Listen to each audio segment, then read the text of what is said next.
students, welcome to the wonderful world of English language classroom. Today, you are with me, your teacher Rajni Gemini, and with me a student like you, Bhuvi Sharma. Hello learners. So ma'am, what are we going to learn today? I'm very excited. Great Bhuvi, I hope our learners are excited too because today we are going to learn about writing letters. That is my favorite topic. I love writing letters. I know that people nowadays don't write letters as they used to, but I do. Every month I make it a point to write letters to my friends and relatives. It is so much fun. Wow, this is interesting. And why do you think writing letters is more important and more fun than making a phone call? Since a letter is written, we give more thought to what we are going to write. When we make a phone call, we are speaking spontaneously. Even if we say something wrong, it can be heard and forgotten. But when we write something, it becomes a written record. Yes, Bhuvi, you are absolutely right. When we write, we have to be careful about the style of writing, choice of words, format of writing, and many other things that we don't even think about when we are making a phone call. But today, we shall be learning how to write a formal business letter. When we write letters to our friends and relatives who are away from us, then these kinds of letters are called informal letters. But in your class 11th syllabus and your class 12th syllabus, you don't have informal letters. You only have formal business letters. Ma'am, what are business letters? A business letter is a letter from one company to another or between such organizations and customers and clients and other external parties. They have a very specific style of writing and follow specific conventions.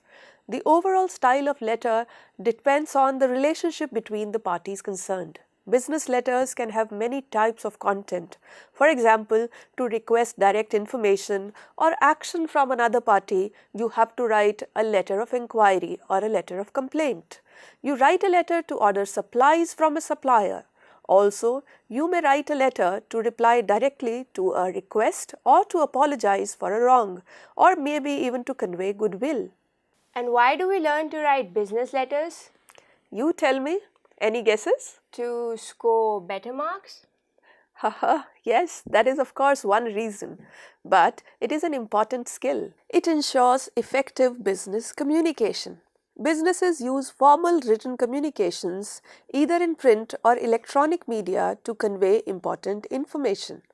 A business letter is sometimes useful because it produces a permanent written record and may be taken more seriously by the recipient than other forms of communication.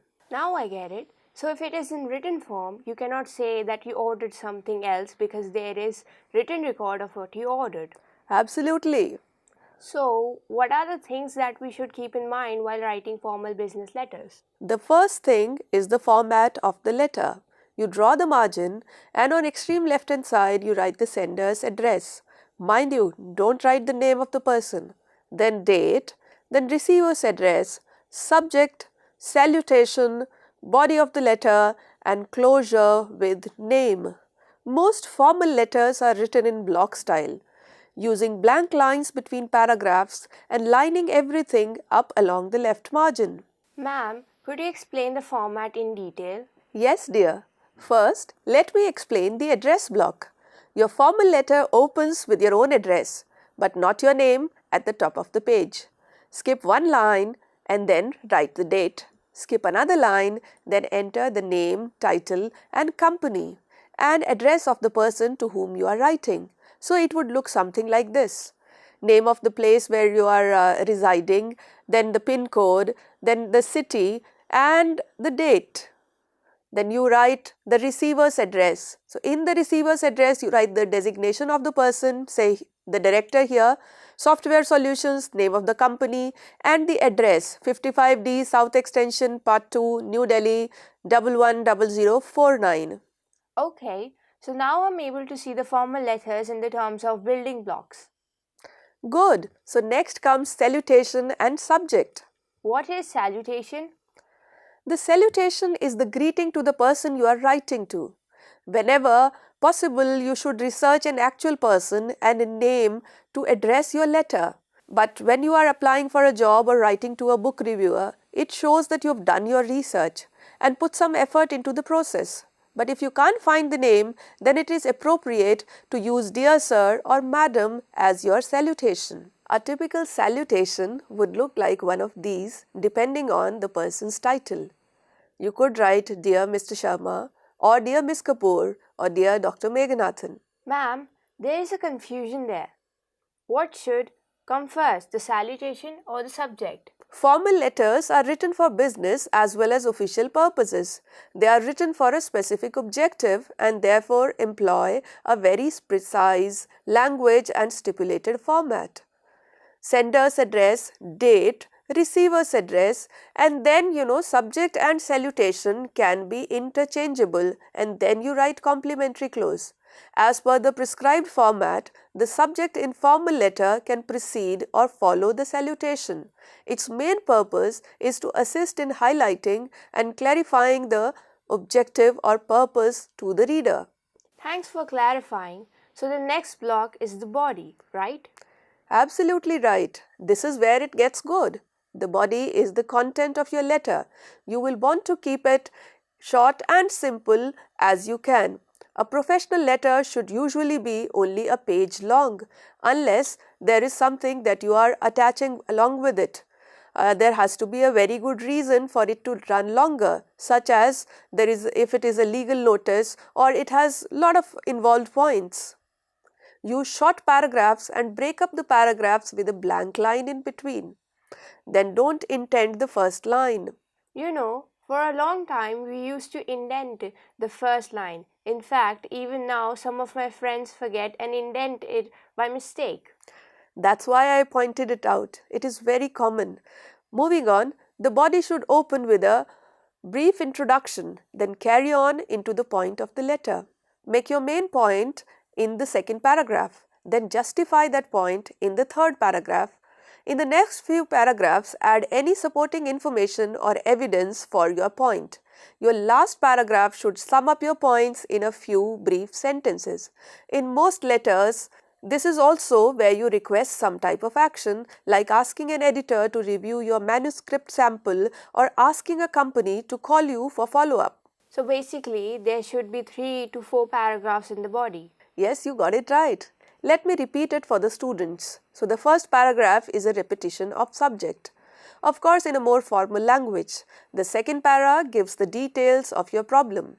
In the third para, you suggest a solution to your problem, and your last paragraph should sum up your points in brief sentences.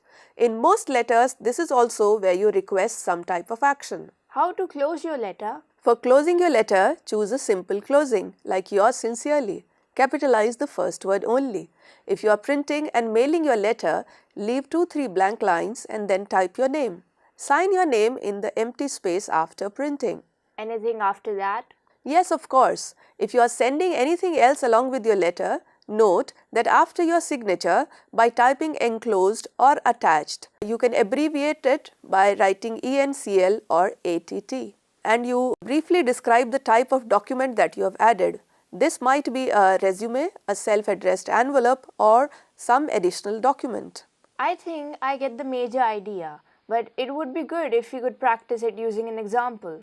Of course, let us do a letter of inquiry because that is the first letter in the list of business letters.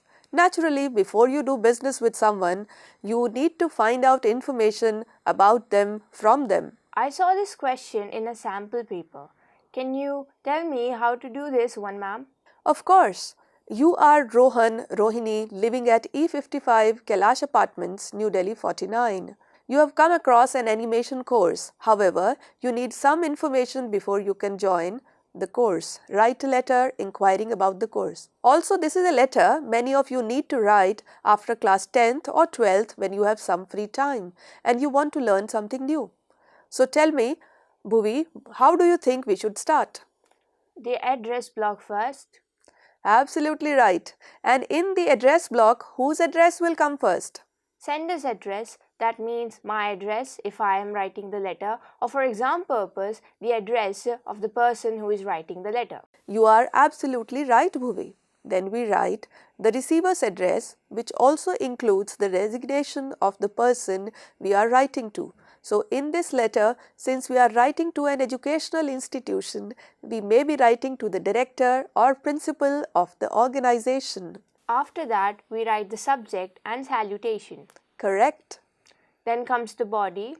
Yes, the body of this letter should answer 3 questions. And what are they? Well, the answers are that you could get to know about the animation course either from newspapers or TV or by word of mouth. Secondly, in terms of what is it that you would like to know, you would probably like to know the duration, the timings of the course, the fee structure, availability of transport, what kind of certification is offered, whether they offer any hands-on experience or not, what kind of evaluation process do they follow, what is the strength of their batches, and finally, what is the credibility of their faculty. And the third question as to how you would get to know the answers, then you should be sending a self-addressed envelope. Yes, I think that would really help me plan the letter. Of course, we need to write the information in full sentences using formal language. Of course, but what about closing? For closing, like you said, choose a simple closing like yours sincerely, capitalize the first word only, signature, and then type your name. Anything else after that? Enclosures. In this case, I think we are enclosing self-addressed envelope. So finally, your letter would look something like this. E155, Kailash Apartments, New Delhi, 20th March 2020. The Director, Digital World, South Extension, New Delhi. Subject would be inquiry regarding the short-term course. Then you write the salutation with reference to advertisement published in the Times of India dated February 20 regarding the short-term course being offered by your institution. I am very keen to join the animation course and would like to register as soon as I have the information. I am enclosing a self-addressed envelope for a quick reply. Yours truly, Rohin or Rohini. Looks good. I am feeling very good. I really feel I can do it now. Not so soon. Do you think you are ready for a little test? Aha, teachers. No lesson is complete without a test, is it? No, it's not. I have to be sure that you have understood. Yes, ma'am. I am ready and I am sure our viewers who are watching and learning are also ready. So tell me, what is the correct form of writing yours? You have these 4 options before you. I think the correct answer is the first one. You got it absolutely right. And now I'm going to give you a few true-false statements. Tell me, we write the name and address at the top of the letter on the right. That is false. Very good. That's absolutely correct. Do we write the name and address of the person you are writing to on the left? True. Very good. And the next one is, do you write your name below your signature? That's true. Okay, Bhuvi, you got it absolutely right. You have really learned your lesson. You sure are ready to write a good enquiry letter. So, do you want some homework for now? Absolutely, ma'am. I sure want to practice it further. Great. So, you need to write an enquiry letter to a tour and tourism company to inquire about the tour, packages and discount for group of students that you plan to take on the trip. You are Amit or Amita, the sports in charge of ABC Public School. To help you, I am also giving you some tips about what all you should ask for. When you are planning your tour inquiry, these are the parameters that you should be keeping in mind. You should ask for the itinerary. You should look for the destination and the areas that you want to visit. You should ask about the duration, the cost per person, the type of accommodation, meals offered, availability of transport and other facilities. Great. I am definitely going to write this letter. It is so much fun planning trips. So this homework is no homework at all. I am really going to enjoy it. It is time for us to say bye-bye to our viewers. I hope they also enjoyed the lesson learning with us as we did. Happy letter writing to all of you. Bye-bye. Bye.